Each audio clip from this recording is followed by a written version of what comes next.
Assalamualaikum warahmatullahi wabarakatuh. Perkenalkan, nama saya Nini Upriani. Nomor induk mahasiswa 2281131846 dari kelas A37. Pada kesempatan kali ini saya akan mempresentasikan tentang pengertian, urgensi dan manfaat literasi digital kitab kuning, aplikasi digital kitab kuning dan penggunaannya, serta metode-metode pembelajaran kitab kuning. Yang pertama, kita akan membahas tentang pengertian literasi digital kitab kuning. Literasi digital kitab kuning adalah kemampuan menggunakan teknologi informasi dan komunikasi untuk mencari, mengevaluasi, menggunakan dan menciptakan informasi atau pengetahuan melalui situs web, aplikasi mobile, dan platform digital lainnya yang menyediakan kitab kuning dalam format teks, PDF, video, atau bahkan sebagai e-books yang dapat diunduh sehingga lebih mudah diakses dan dipelajari.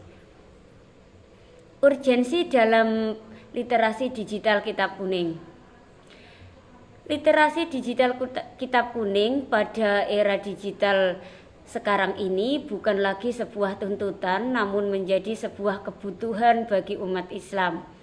Literasi digital kitab-kitab pengetahuan keislaman, terutama kitab-kitab keislaman klasik yang mungkin sudah mulai hilang wujud cetaknya, memang merupakan langkah penting bagi pendidikan keislaman. Digitalisasi kitab kuning melalui perpustakaan digital akan lebih memudahkan akses pembelajaran tentang Islam kepada siapa saja, terutama para generasi muda yang akrab dengan dunia digital, serta memudahkan akses di mana saja dan kapan saja. Literasi digital kitab kuning berperan penting dalam pelestarian literatur keislaman dengan cara digitalisasi. Selain berperan dalam menyediakan literatur keislaman yang relevan bagi masyarakat saat ini, juga literasi digital dapat menjadi kontrol terhadap akses informasi keislaman. Manfaat literasi digital.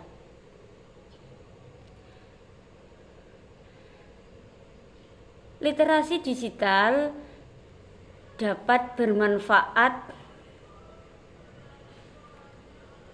antara lain, yang pertama, hemat waktu.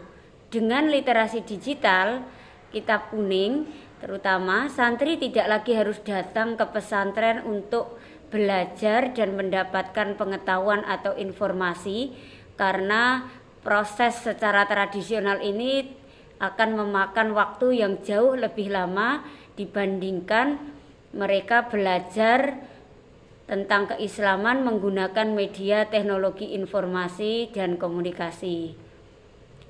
Yang kedua, belajar menjadi lebih cepat.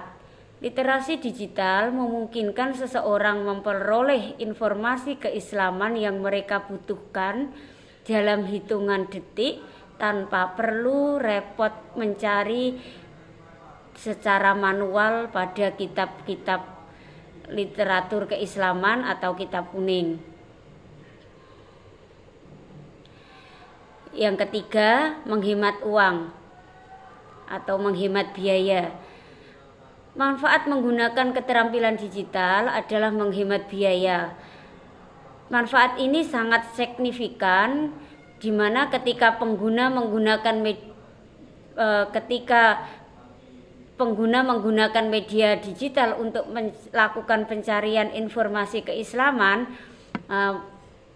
pengguna tadi bahkan dapat memperoleh akses informasi dan pengetahuan keislaman tersebut yang disediakan secara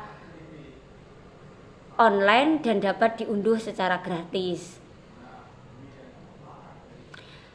Yang keempat, keamanan lebih terjaga.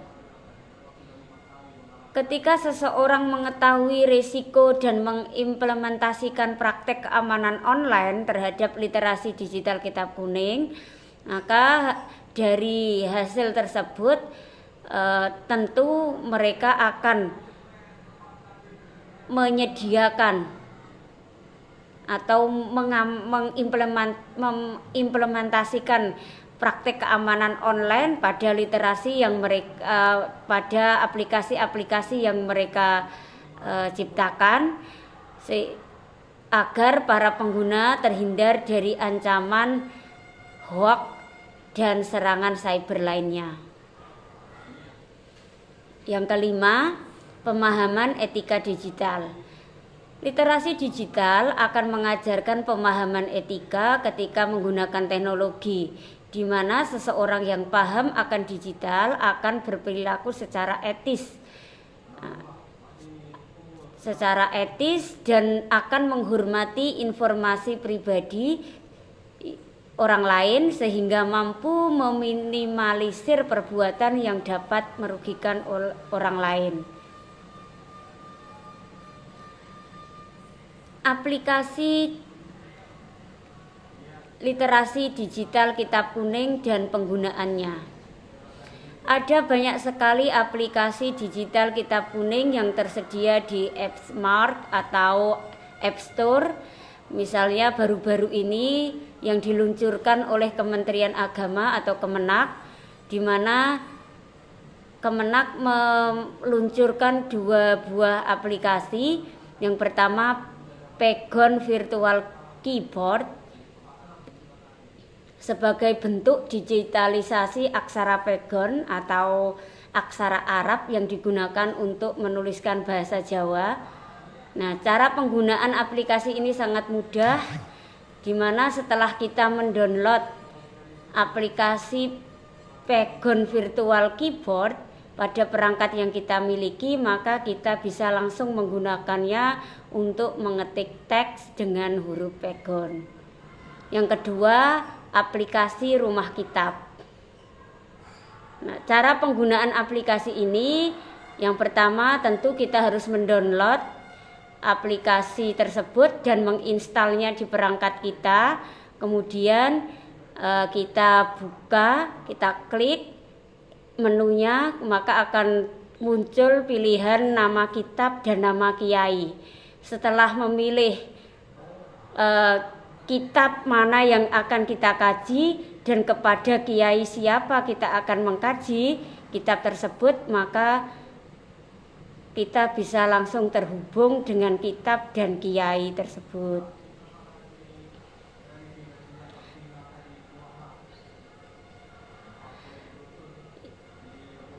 Aplikasi selanjutnya yang sangat populer adalah aplikasi Maktabah Samilah. Adalah aplikasi perpustakaan digital Islami atau Islamic Digital Library yang terdiri dari kumpulan kitab-kitab kuning klasik karya ulama-ulama masyhur yang terdahulu. Cara penggunaannya, yang pertama tentu kita harus mendownload aplikasi Maktabah Samilah dan menginstal aplikasinya pada perangkat kita. Kemudian untuk menggunakannya kita bisa mengklik untuk membuka aplikasinya, yang kemudian setelah itu akan muncul beberapa menu dan yang memiliki fungsi masing-masing, seperti untuk memilih kitab, maka kita bisa mengklik tombol atau icon gambar buku terbuka. Kemudian untuk membaca atau mempelajari Al-Quran, maka kita dapat mengklik icon gambar Al-Quran. Nah, untuk melakukan pencarian terhadap kitab, maka kita bisa mengklik icon gambar kaca pembesar. Nah, maka kita kemudian mengetik nama kitab tersebut, maka langsung dapat kita cari kitab tersebut. Yang keempat, untuk mendownload kitab secara PDF, maka kita bisa mengklik icon gambar logo PDF. Kemudian untuk mengupdate kitab, kita bisa mengklik icon gambar logo checklist berwarna hijau atau merah, yang ini bisa kita lakukan jika kita ingin atau menginginkan ada update pada kitab yang akan kita cari. Yang terakhir, metode pembelajaran kitab kuning. Sejumlah metode ini diterapkan dalam pembelajaran kitab kuning. Yang pertama adalah metode bandongan atau wetonan.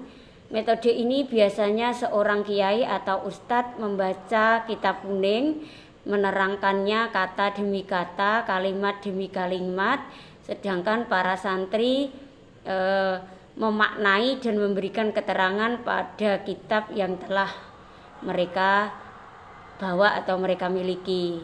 Kemudian metode sorogan. Metode ini di mana setiap santri akan membaca kitab kuning di hadapan ustadz atau kiainya, kemudian ustadz atau kiai tadi menyimak dan mengevaluasi bacaan santri. Yang ketiga, metode halaqah atau kelompok diskusi atau musyawarah atau muzakarah.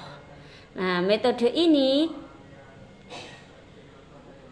caranya adalah dengan menunjuk 2 atau 3 santri yang bertugas untuk menjadi moderator dan yang lainnya bertugas membaca dan menerangkan kitab kuning serta menampung beberapa pertanyaan yang akan disampaikan oleh santri yang lain. Yang keempat, metode hafalan. Metode ini biasanya diterapkan pada kitab-kitab tertentu yang secara yang memang harus wajib dihafalkan oleh santri.